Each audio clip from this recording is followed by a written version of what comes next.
You are now watching a clip from the Inspired by show. You can watch the full episode on our YouTube channel or listen on iTunes, Spotify, or wherever you get your podcasts. So make sure to head over there, leave us a 5-star rating if you enjoyed it, and follow the show. But tell us what happened. Like, what changed? What changed with me, or what happened on the accident? With the accident. With the accident. So it's a very bizarre story, to be honest, and it's one that there's no reason that it should have happened, but it just did. So I bought a car, and I bought a car from eBay. We'd had company cars, and I just wanted to have a car that we owned and didn't have to worry about mileage.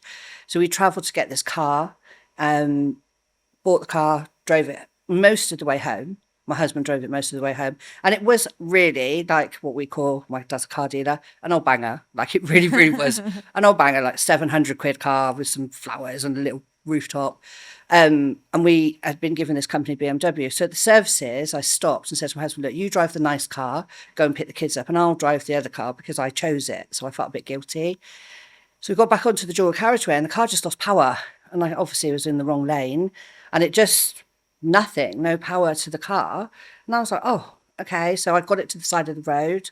Got to the side of the road. It wasn't really a proper hard shoulder. There was a half hard shoulder. And it was January. So I parked off the road, but I was fine.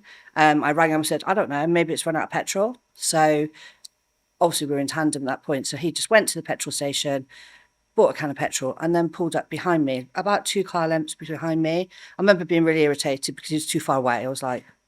So I jumped out to go to the petrol cap. I had no idea how to open the petrol cap. I just bought the car. So I just thought, well, press it or something. And a car went straight into the back of him. Like for no reason, he was off the road and the car went into the back of him, first of all, and shunted this BMW forward. And I remember looking and thinking, okay, let's just shove the car. But then the car didn't stop. It just carried on coming. It curled around the side of the car to where I was coming towards me, where I was stood, and this side was a dual carriageway and this side was where I thought the car was going, and I was stood by the petrol cap, and I just remember thinking, I'm going to die. I'm going to die. There's nowhere for me to go. And then I thought, no, I'm not going. I can remember this in my head, right? No, I'm not going. I'm not dying. I'm not leaving my boys. They're not old enough. They think that they're old enough. Jake thinks he's old enough and he's not, and I'm not going. And I randomly took 2 steps, and those 2 steps saved my life because the car hit where I was stood. So, oh my God, I'm getting shivers. Well, I obviously didn't notice that. I remember the car hitting me and I was still stood. So even though I just felt like I was stood on ice, my leg just felt really like not working. There wasn't all blood and gore. My car went across the 2 lanes into the central reservation. That's how hard he hit the car.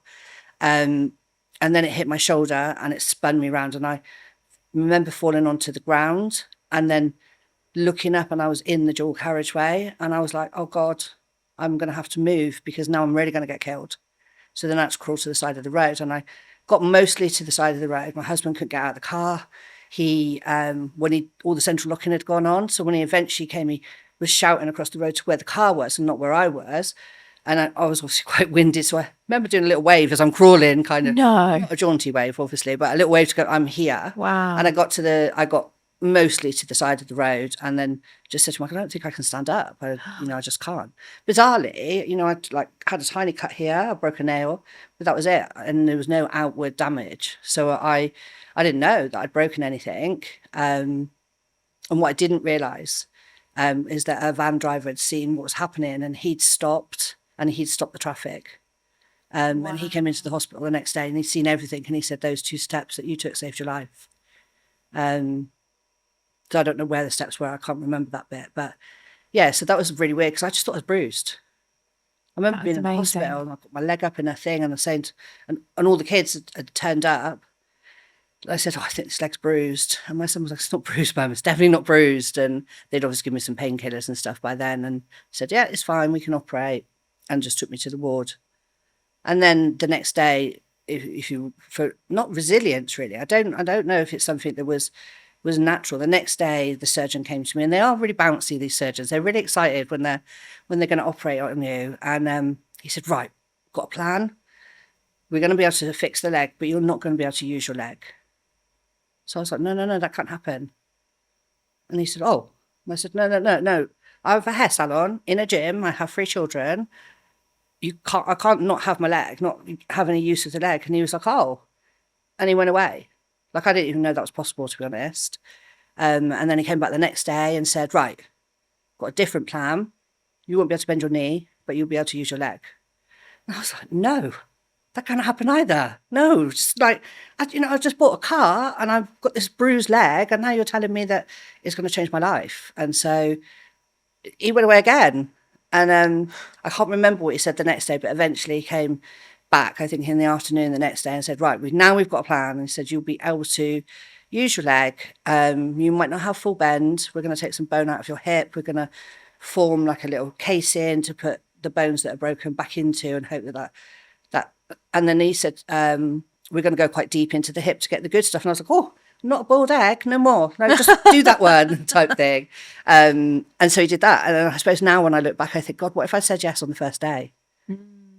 And it wasn't, I wasn't argumentative. It's just fear, I think. Yeah. It's just like, no, that can't be it. Do you know what I find fascinating though? That story, every time you say it, I have the same reaction. It's the shivers. And I'm sure people who are watching and listening have the same reaction, that the 2 steps, like that thought process that comes in, that guided you somewhere, someone, whatever you all believe in, something said, Debbie, move the F out the way, go nudge, and it's beautiful to hear that, other people got involved and helped, and the van driver and so on. But what I find most fascinating is, obviously, you do have a background in sales, and even hearing that story, it was like you were negotiating with the surgeon. Yeah. You're like, no, what's the next option? That's not it. Negotiating. I think, honestly, I just think it was fear. And I never actually talked about this until last year. This is like the last year is the only time I started talking, because I just felt like I did what everybody else would do. I didn't think I did anything different to what you would do or anybody else would do. So I didn't think anything was particularly remarkable. I was just like, I was lucky. I actually thought I was the luckiest person in the world. So they thought I was crazy in the hospital, because that's what I told them. I told them I was the luckiest person in the world. They'd be wheeling me around in a wheelchair and going, oh, poor you. And I said, oh, poor me. I'm the luckiest person around. And they'd be like, I said, look, I should be in the morgue. I'm not in the morgue. I'm the luckiest person in the world. Wow. And that's why I was like that for a year. I think I was really hard to live with. It's like, I'm so lucky to be here. It's Mother's Day. I shouldn't be here. I'm so lucky. Wow. Yeah, I think my kids wanted to actually go, maybe. So, but yeah, I honestly thought I was the luckiest person, because, door number 1, door number 2, better than door number 1. So I'd already gone to the worst case scenario. Yeah. It was completely opposite to my family. And my husband hadn't got to that stage. So he was angry. He was upset. He went through lots, which is his story to tell, really. But he went through a lot of anger at the driver, anger at the whole situation. He dealt with it differently to me, and I couldn't understand it, because I was like, well, I don't understand. I'm really lucky. I'm sitting in this hospital bed. I'm very lucky. Wow. So whether that luckiness was wise, like, look, I'm the lucky person. Don't make it worse by telling me I can't use the leg.